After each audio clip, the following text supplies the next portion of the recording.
Open the Bible. Read the first page. The world is made in 6 days. God speaks. Light, sky, sea, land.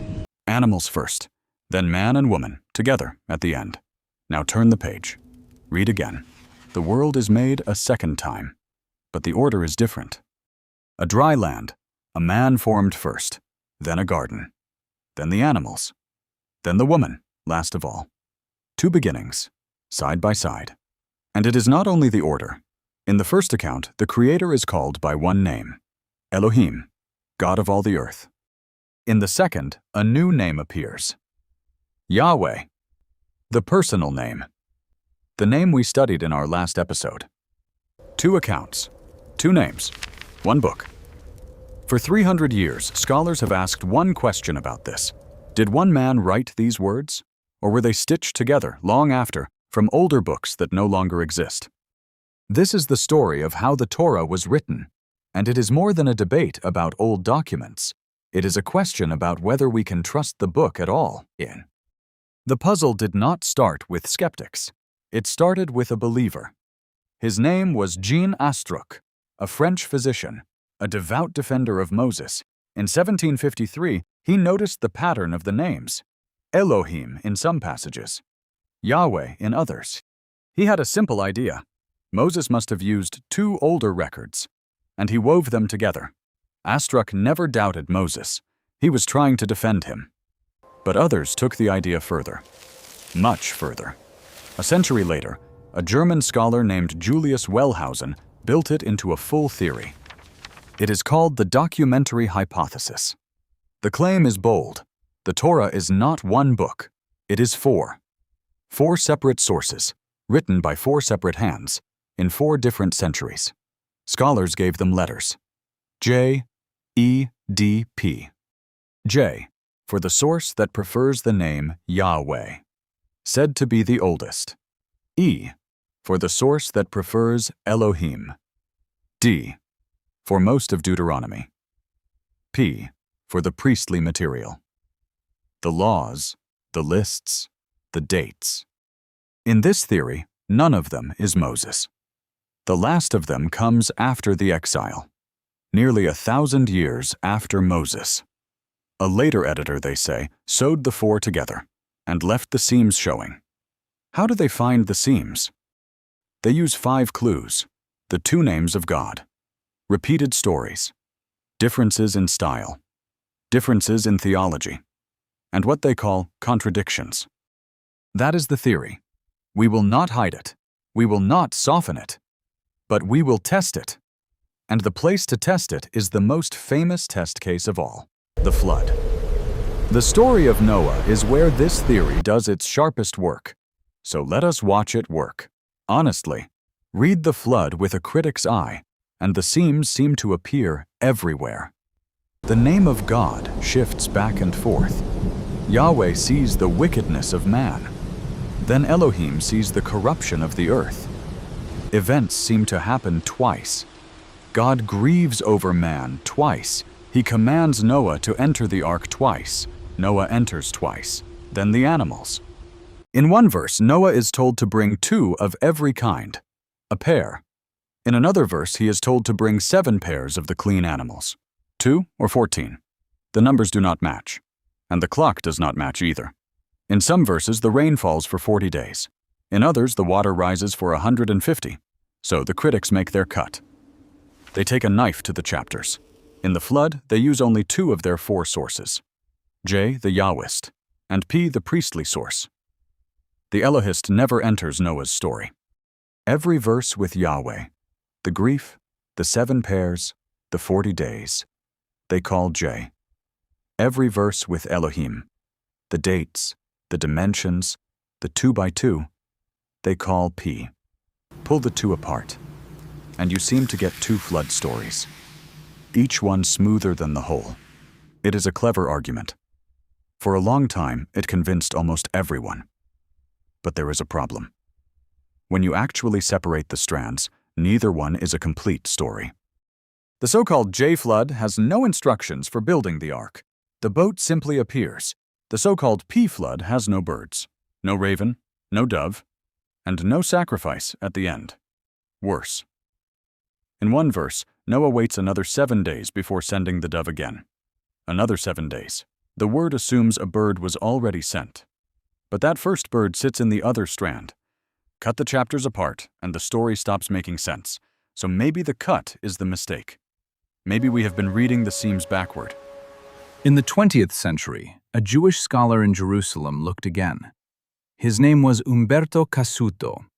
He did not start with theology. He started with the Hebrew, as literature. And he saw something the critics had missed. The flood is not a patchwork. It is a pattern, a great mirror folded in the middle. The corruption of the earth at the start, the blessing of the earth at the end. The command to enter the ark, the command to leave it. The waters that rise for 150 days. The waters that fall for 150 days. Step by step, the second half answers the first, in reverse. A later scholar, Gordon Wenham, mapped the whole thing. More than 30 matching steps, rising, then falling. And at the very center, the hinge on which the story turns, one short line. And God remembered Noah. That is not a seam. That is a design. You cannot build a mirror like this by accident. You cannot get it by gluing 2 torn books together. It takes one mind, one author, holding the whole shape in view. And the numbers, the 40, the 150, they are not a clash of calendars. They are the beams of the structure. In the Greek scriptures, the Septuagint, the dates line up to an exact year, a full solar year in the ark. Precision, not confusion. And the animals, 2 of every kind, or 7 pairs? It is not one or the other. It is both. 2 of every kind is the rule. 7 pairs of the clean animals is the detail. Why the extra? For the altar, and for food when the flood is over. This is how Hebrew often tells a story. The wide view first, then the close one. Not a contradiction. A second look. Now we come back to the names. This is where our last episode does its work. Remember what we learned about the name. Elohim is the title of the Creator, the God of all nations, transcendent, above the world. Yahweh is the personal name, the God of the covenant, near, faithful, by name. Watch how the flood uses them. When the story speaks of cosmic judgment, of dimensions and decrees and all flesh, it says Elohim, the ruler of the whole earth. When the story speaks of grief, of favor, of an altar and a pleasing aroma, it says Yahweh, the God who keeps covenant. The names do not mark 2 authors. They mark 2 truths about one God. The author is not careless. He is precise. He reaches for Elohim when God is the judge of the world. He reaches for Yahweh when God is the friend of Noah. What the critics called a seam is the deepest theology in the chapter. But this raises a fair question. Could a man in the wilderness really write like this? To answer, we have to leave the page and look at the world Moses lived in. It was a world of scribes. In Egypt, writing was sacred power. Only a few could do it.